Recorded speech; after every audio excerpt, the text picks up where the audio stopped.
Halo, kita ketemu lagi di video aku ya. Kali ini videonya tetap kita bicara tentang hemorrhoid. Setelah aku ngupload video kemarin, ada beberapa temen yang langsung text me directly tanya-tanya tentang hemorrhoid gitu. Ternyata mereka juga punya gitu. Jadi video kali ini aku akan jawabin pertanyaan-pertanyaan kalian ya yang sudah DM aku, yang sudah ke WhatsApp sama juga ke Messenger. Di sini aku kumpulin pertanyaan-pertanyaannya. Kita mulai ya.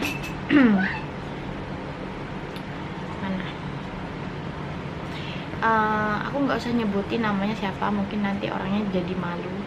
So aku langsung ke pertanyaannya aja. Terus ini Mbak, kalau sudah tahu ada solusinya gimana ya? Dia tanya. Ya solusinya ya harus pergi ke dokter, biar tahu levelnya berapa, penanganannya bagaimana. Itu lebih baik kalau langsung ke dokternya gitu. Setauku ya kalau misalkan masih level 1 dan level 2 nggak perlu dioperasi, tapi nanti pasti ada penanganan tertentu nih gitu. Terus pertanyaan kedua, ceritain dong prosesnya bagaimana. Proses apa nih? Proses operasinya. Oke, kalau proses operasinya, sebelum dioperasi itu dokter udah ngasih tahu apa yang bakalan beliau lakukan gitu. Apa yang terjadi sama aku kemarin itu dibius total. Aku disuntik 2 spet anestesi. Habis itu udah nggak ingat lagi aku diapain. Tahu-tahu aku udah balik lagi di kamar aku, udah nggak di ruang operasi lagi gitu. Terus nggak kerasa sakit. Gitu aja sih. Nah, nggak ada yang spesial karena ini kan operasi kecil ya. Terus yang ketiga, aku juga punya, tapi aku olesin bawang putih sembuh sendiri. Bagus tuh. Kayaknya aku juga pernah deh kayak gini, tapi lama banget. Ini tuh biasanya kalau lihat searching di YouTube gitu ya, terus tuh banyak metode herbal yang kayak disembuhin sendiri gitu loh. Kalau dikasih bawang itu mungkin ya, kalau sembuh sendiri berarti ya levelnya nggak begitu memprihatinkan gitu. Ya syukur gitu kalau misalkan sembuh sendiri dengan bawang putih ya. Terus kalau nomor 4, biaya operasi di Hong Kong berapa? Biaya operasi di Hong Kong mahal sekali. So kasih tahu nggak ya? Mungkin kalau di rumah sakit biasa, di rumah sakit pemerintah itu lebih murah kali ya. Tapi ya itu jadwal operasinya itu sangat-sangat lama karena mereka kayak antri gitu loh. Jadi nggak 1-2 yang dioperasi, itu banyak banget. Dan nggak cuman hemoroid aja, jadi siapa aja yang mau operasi itu harus nunggu jadwal. Terus kalau aku kemarin totalnya tuh 70.000 lebih. Senin tanggal 11 aku langsung masuk rumah sakit pagi jam 7.30, habis itu jam 12 operasi.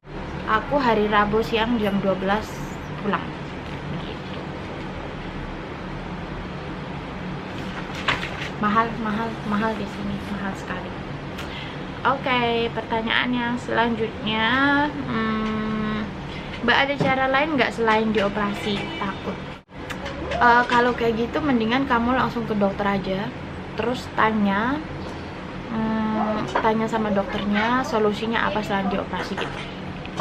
Sebenarnya kalau di Indonesia setauku mereka ada loh metode-metode lain yang kayak nggak dipotong, nggak dioperasi. Kayak apa ya, aku pernah dengar, juga pernah baca juga di Google, yang itu kayak diikat, hemoroidnya itu diikat, yang kemudian mematikan sel-selnya. Habis itu dia bisa mengering, kemudian lepas dengan sendirinya. Tapi nggak tahu itu namanya metode apa. Mungkin itu lebih baik kalau memang dia ada di dalam ya, tapi kalau yang di luar aku kurang tahu.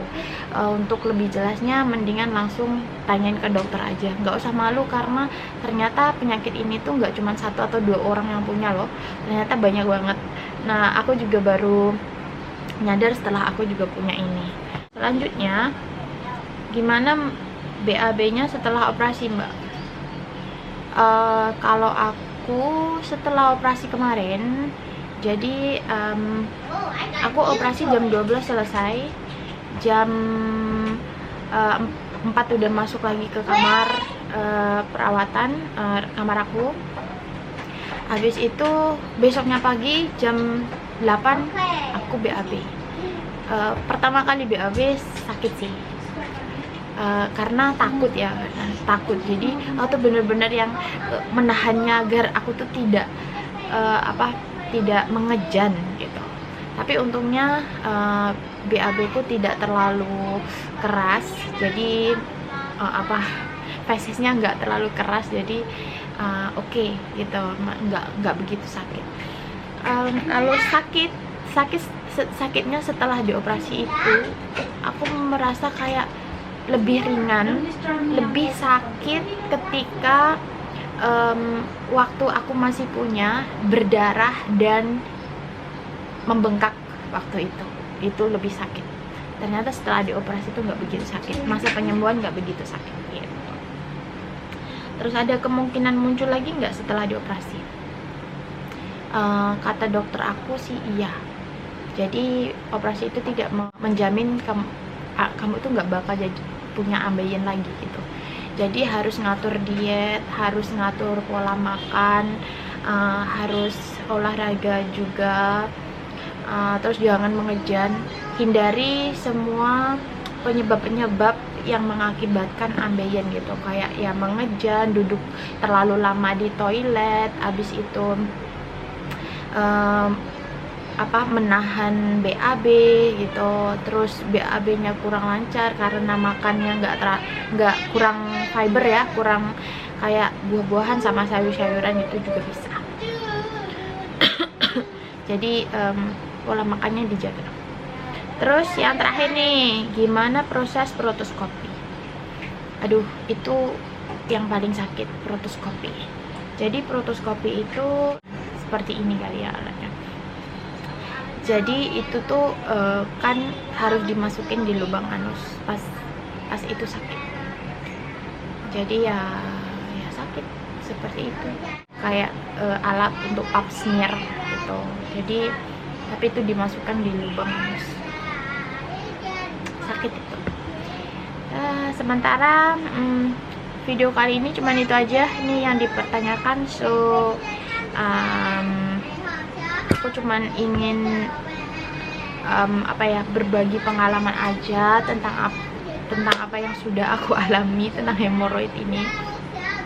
Semoga video ini itu bisa memberanikan kalian untuk mengontrol diri, lebih waspada lagi, terus jangan sampai bikin terlalu parah juga, karena kalau sudah parah itu benar-benar yang menyiksa. Penyakit hemoroid ini tuh tidak mematikan, tapi mengganggu aktivitas. Yang kalian itu nggak bisa kerja, sampai nggak bisa duduk, sampai nggak bisa tidur, sampai nggak bisa jalan gitu-gitu loh. Tapi nggak bisa mematikan orang itu. Jadi, dan kalau misalkan sudah parah nih, bisa mengganggu saluran pencernaan, bisa mengganggu proses pencernaan juga gitu-gitu. Jadi yang jelas aku sharing untuk hidup sehat itu penting gitu. Sekian video dari aku, cuman itu aja, semoga bermanfaat nih. Kalau misalkan kalian ada hal-hal yang mau di sharing lagi nih, tentang apa aja boleh deh gitu ya, langsung SMS aku aja. Oke, sampai ketemu di video selanjutnya. Bye bye.